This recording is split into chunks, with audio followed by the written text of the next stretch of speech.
Lucia बेटा, तैयार हो गई क्या? या मम्मी, क्या ये कपड़े ठीक है? या अल्लाह, ये क्या पहन लिया है लूसिया? नीचे तेरे रिश्ते वाले बैठे हुए हैं, तू इस छोटी सी स्कर्ट में नीचे जाएगी? तो इसमें प्रॉब्लम ही क्या है? या अल्लाह, ये तेरा ऑस्ट्रेलिया नहीं इंडिया है, इंडिया। बेटा, तुझे विदेश से आए हुए 1 महीना होने को आया है, तू अभी तक यहाँ का माहौल नहीं समझ पाई है। जल्दी से सूट सलवार पहनकर दुपट्टे से सर ढककर आ जा, नीचे सभी इंतजार कर रहे हैं। शबनम ऐसे बोलकर वहां से चली गई। कुछ देर बाद अपने कपड़े चेंज करके लूसिया नीचे आई। लूसिया विदेश में पली हुई लड़की थी, जो इंडिया के खासकर मुस्लिमों के कल्चर से तो बिल्कुल अनजान थी। वो मुस्लिम तो थी, लेकिन सिर्फ नाम के लिए। गॉड, नीचे तो कितने सारे लोग बैठे हुए हैं, मैं क्या करूं? इतनी घबराहट तो मुझे इंटरव्यू देने में भी नहीं हुई थी जितनी की आज हो रही है। Come on Lucia, you can do it. हिम्मत का घूंट लगाती हुई लूसिया नीचे आई, जहां उसको देखने वाले लड़के वालों का परिवार बैठा हुआ था। फाइनली भाभी जी आप आ ही गई, आइए बैठिए। श्योर बेटा, पहले सभी के लिए चाय बनाकर ले आओ, और हेलो नहीं, सलाम किया जाता है। अच्छा, ऐसा क्या? सॉरी मम्मा, मैं चाय लेकर आती हूँ। नहीं नहीं बहन, रहने दो, हम चाय वगैरह नहीं पिएंगे। हमने बच्ची देख ली है, हमें आपकी बच्ची पसंद है। दिन तारीख बता दीजिएगा, निकाह हो जाएगा। हसीना की बात सुनकर शबनम बहुत खुश हुई। फिर क्या था, कुछ समय बाद की ही शादी के दिन तारीख रखी गई, और कुछ समय बाद लूसिया हसीना के सबसे छोटे बेटे अब्दुल की दुल्हन बनकर ससुराल आ गई। ससुराल में? अरे नहीं, बहुत देर हो गई। मम्मी ने बताया था कि ससुराल में जल्दी उठ जाना। लूसिया घबराती हुई सी नीचे आई, जहां उसकी सास बैठी हुई थी। बहू उठ गई? जी अम्मी, आई एम सॉरी, आज तो मुझे उठने में बहुत देर हो गई। घबरा मत, मैं जानती हूँ तुझे जल्दी उठने की आदत नहीं है। आ जा बैठ, मैं तेरे लिए नाश्ता मंगवाती हूँ। अमरीन, ओ अमरीन। जी अम्मी। बहू जा लूसिया के लिए नाश्ता बना कर ला। जी जेठानी जी, रहने दीजिए, मैं खुद बना लूंगी। क्या देवरानी जी, अब क्या हम आपके लिए इतना भी नहीं कर सकते? हाँ बैठिए, अभी बस 2 मिनट में मैं नाश्ता लाई। अमरीन नाश्ता बनाने चली गई। कुछ देर बाद वहां रूबा आई। भाभी, आज ना मेरा कॉलेज का मॉडल बनना है। अब आप ही मुझे क्रिएटिव माइंड सी दिखाई देती हो, आप मेरे साथ मेरा मॉडल बनवाओ ना। किस टाइप का मॉडल? एयर पॉल्यूशन के ऊपर बनाना है। ठीक है, मैं बनवा दूंगी। लूसिया नाश्ते के बाद अपनी ननद का कॉलेज का काम करवाने लग गई। सारा घर का काम उसकी जेठानियों ने किया। दोनों जेठानियां रसोई में खड़ी हुई रात का खाना ही बना रही थी कि तभी सबिया अमरीन से बोली, भाभी वैसे एक बात बोलूं?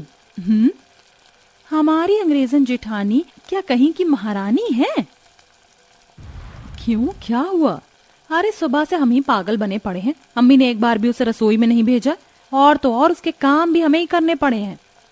सबिया, बुरा मत मानो, लूसिया भी नई नई यहाँ आई है, और तो और उसे तो यहाँ का खाना बनाना वगैरह भी नहीं आता है, तो वो बेचारी हमारे बीच क्या करेगी?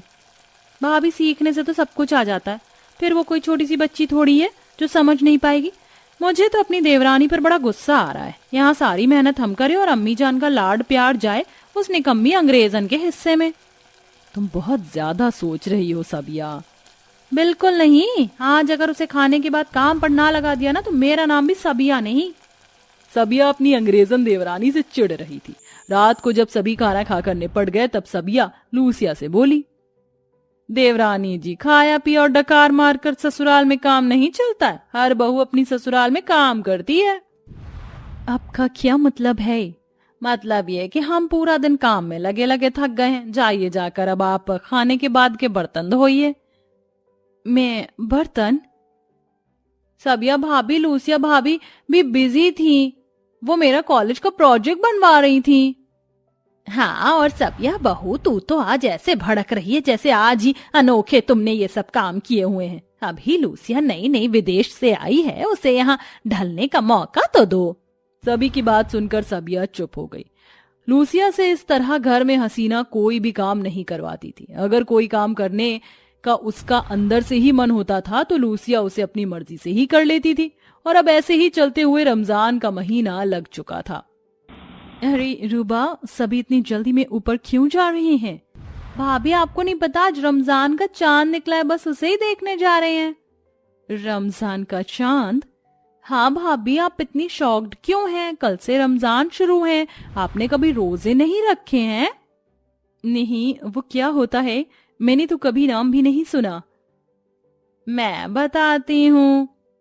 रूबा ने लूसिया को रमजान के बारे में बताया। रमजान के बारे में जानकर लूसिया हैरान रह गई। क्या रमजान इतने स्ट्रगल के दिन हैं? जी भाभी, कल हमारे घर में सभी रोजे से रहेंगे, आप भी रोजा रखेंगी क्या? मैंने आज तक नहीं रखा है और मुझे नहीं लगता कि मैं रख भी पाऊंगी। करने से तो सब हो जाता है भाभी, आप भी कोशिश कीजिएगा। नहीं रूबा, मैं हार मानती हूँ। लूसिया ने रोजा रखने से साफ इनकार कर दिया। जब घर में रात को सभी सहरी के लिए उठे, क्या अम्मी जान, अब क्या अपनी महारानी देवरानी जी को भी हमें ही उठाकर लाना होगा? रमजान नहीं रखना है उन्हें? भाभी, लूसिया भाभी रोजा नहीं रखेंगी, मैं उनसे पूछ चुकी हूँ। या अल्लाह, वो रोजा छोड़ेंगी? कोई बात नहीं, हमारा किसी के ऊपर कोई जोर या जबरदस्ती नहीं है। जब उसका मन करेगा वो खुद आएगी। अभी तुम सभी जल्दी से सहरी खाओ, टाइम कम है। जी अम्मी।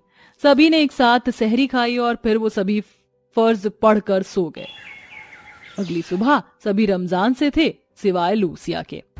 आप सभी रोजे से हैं? साबिया भाभी, अमरीन भाभी, आज आप दोनों कोई काम मत करना, मैं सारा काम संभाल लूंगी। क्या तुम करोगी?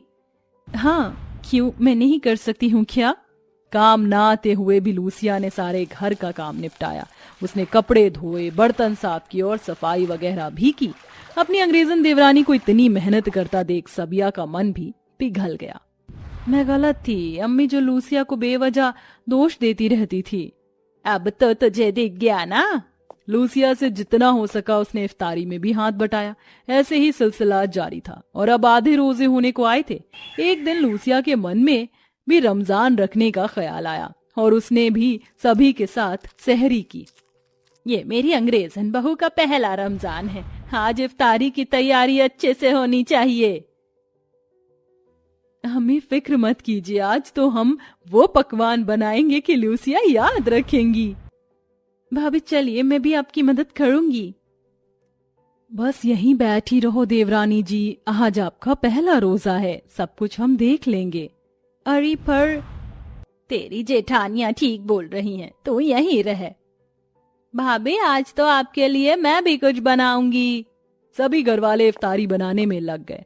लूसिया बस अपनी सास के पास बैठी हुई थी, जिस बीच उसकी आंख लग गई। शाम को उसके शौहर और दोनों जेठ घर आ गए।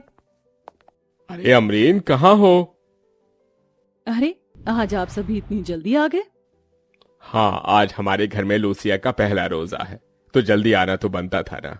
ये लो, हम ये कुछ फल और खाने की चीजें लाई हैं, इन्हें भी इफ्तार में रख देना। माशाअल्लाह, आज इफ्तार में कितनी बरकत होगी अम्मी जी। घर में बर्तन लगता है कम पड़ जाएंगे, लेकिन इफ्तारी का सामान ही खत्म नहीं होगा। ये सब कुछ मेरी अंग्रेजन बहू का नसीब है। दोनों जेठानियों ने अपनी अंग्रेजन देवरानी के पहले रमजान में ढेरों पकवान बनाए और फिर पूरा टेबल सजा दिया। इफ्तार के कुछ मिनटों पहले हसीना ने लूसिया को जगा दिया। उठ बहू, उठ जा, देख तेरे लिए आज दस्तरखान पर कितना कुछ है। Oh my God! हैरान मत होइए, सब कुछ आपको ही खाना है। सबिया की बात पर सभी हंस पड़े। फिर क्या था, सभी ने दस्तरखान पर बैठकर दुआ की और टाइम होने पर हसीना ने अपनी अंग्रेजन बहू का रोजा अपने हाथों से खुलवाया। ये मेरी लाइफ का बेस्ट एक्सपीरियंस है अम्मी। सभी लूसिया के रमजान रखने से बहुत खुश थे। अब लूसिया धीरे धीरे अपने कल्चर को भी जान रही थी। वो घर के काम भी करती थी। घर में सभी अब उससे खुश रहते थे।